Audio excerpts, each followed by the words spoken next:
This house serves as one of our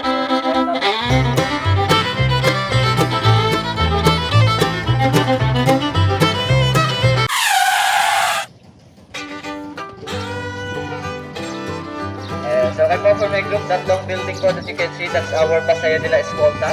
It is a replica of a hotel in Escolta, Manila way back 1900s. That's why that also serves as one of our hotels here in that zone. And this is our Casa Hain Dos from Hain Nueva Ecija. It also serves one of our rental houses here, consists of 5 rooms. And that three-story house, you can see, that's our Casa Pisantina or Casa Binondo Tres from Binondo, Manila. That house was built in the year 1890 under the ownership of Don Lorenzo del Rosario. Don Lorenzo del Rosario was a well-known principal and contractor in Binondo, Manila before. And in the year 1914 to 1919, that house was leased by the Instituto de Manila for their elementary and secondary classes. And when the Instituto de Manila transferred to Sampaloc, Manila, they became known as the University of Manila or UM until now. And as of now, that house serves as our first-class hotel here. Consists of 7 rooms, good for 16 persons. And if you're going to rent that house, that includes full butler service, standard cocktail, and breakfast. That cost 169 pesos. 169,000 pesos per night, the whole house. And this is our Casa Mexico from Mexico, Pampanga. And this is the only house here in Las Casas that was not found on its original location, because the parts of this house were found dismantled in a junction. And when they transferred the parts of the house here, so they are going to rebuild the house since no one of them saw the house as a whole. So first, they did a research about the house, and fortunately, they found an old picture of it, and they used it as their basis to rebuild again our Casa Mexico. Okay, this is our Casa Mexico from Mexico, Pampanga. And for our next house, this way please. So for my group, that's our Casa Candaba from Candaba, Pampanga. One of our oldest house here in Las Casas. Our Casa Candaba was built around 1780 under the ownership of Don Policarpio Pilayo. And in the year 1961, that house became historical because it was used by our national artist for film, Direct Jerry De Leon, for his immortal epic movie, The Nolime Tangere. And one of the novels of our national hero, Dr. Jose Rizal, wherein that house serves as the house of Capitan Tiago and Maria Clara in the said movie. So again, that's our Casa Candaba from Candaba, Pampanga. And this is our Casa Unisan from Unisan, Quezon. This house was built in the year 1839 under the ownership of Don Antonio Maxino. And this house is the first bahay na bato or stone house that was built in Unisan, Quezon before. And before, if you said that your house was made up of stones, it means that you are one of the rich people who live in your town. Because before, stones were more expensive than woods. Okay? So again, this is our Casa Unisan from Unisan, Quezon. And for our next house, this way.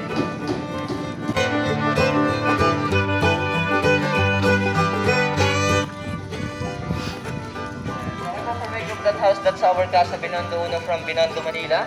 This one, Casa Tondo from Tondo, Manila. And the other one, Casa Maykawayan from Maykawayan, Bulacan. So those houses serves as our rental houses here in Las Casas. And for our next house that we are going to visit, that one, Casa Quiapo from Quiapo, Manila.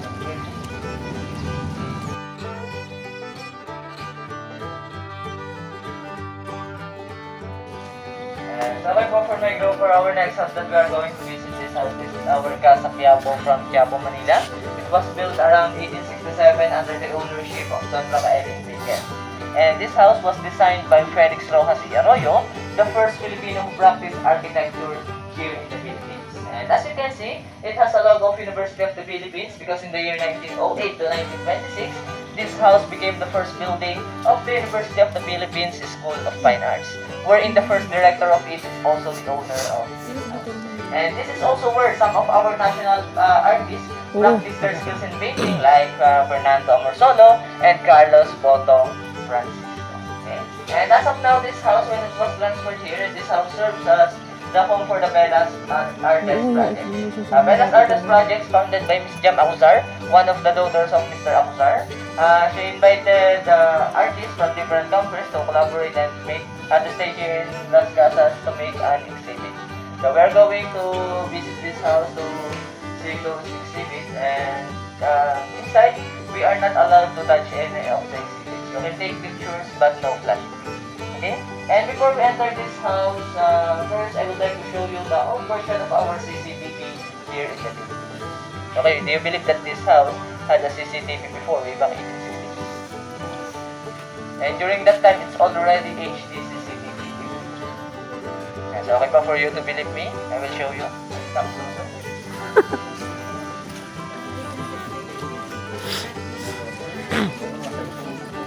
Ayan. So, okay po. Sige po, lapit po tayo ng konti.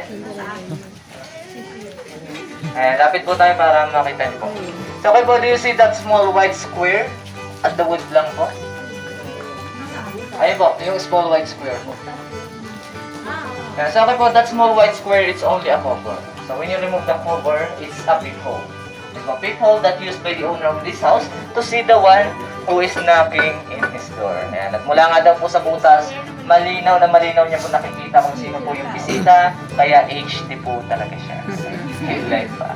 Kapag daw po yung bisita may pahintulot ng may-ari na pumasok ang kanya lamang pong gagawin, siya ay may hisilahin na lubid mula sa ikalawang palapag ng bahay na konektado sa pintuan sa ibaba at yung pinto bubukas na. So, automatic na rin po yung pintuan nila.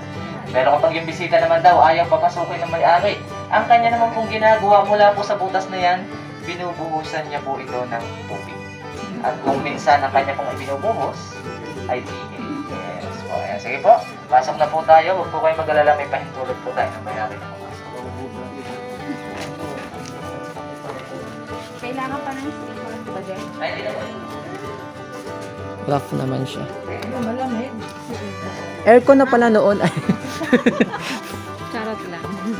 Shy lang po. Oh, ang ganda. Game of Thrones. Ay, Thrones. bakit gusto ko isa lang? Game of Thrones.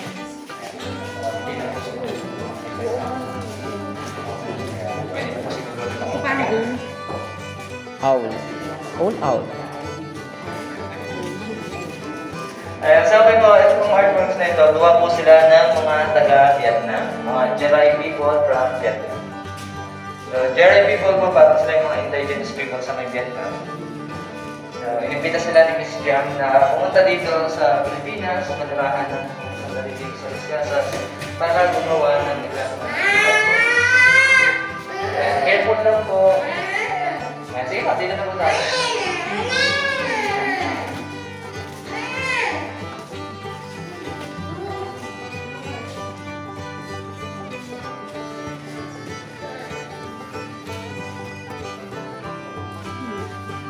Yeah, these artworks naman po made by Ms. Kuya Jhe from Poland.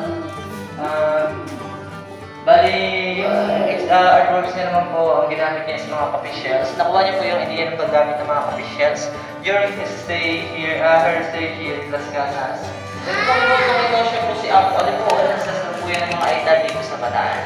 At ang artist naman po nitong exhibit nito si Mr. Kuya Jhe, isa rin po siyang Filipino artist na nanirahan po ng halos 8 buwan sa community ng mga Aita dito sa Bataan. Ayan, at doon naman po sa nakabangka po na yung pinapakita po niya yung way of living ng pamumuhay ng mga Aita noon. Ang isda po yung kaunahing pinagpupunan nila ng pagkain.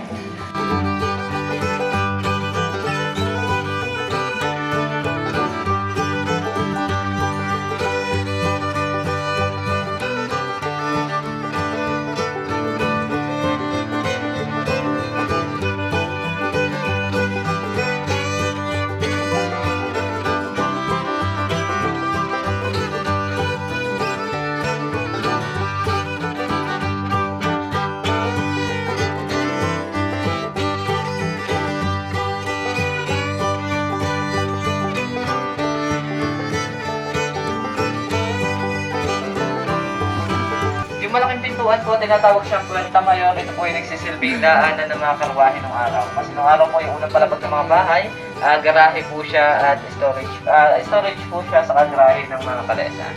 So At ito naman po maliit na pintuan, ang tawag naman po sa kanya ay pustigo, yan po yung nagsisilbing daanan ng mga tao, kaya diyan po tayo dumaan. So kung napansin din po natin, yung pustigo mababa lang po siya kasi mga Pilipino po nung araw, maliliit lang din po talaga sila. Sila po ay nasa halos 4 hanggang 5 talampakan lamang.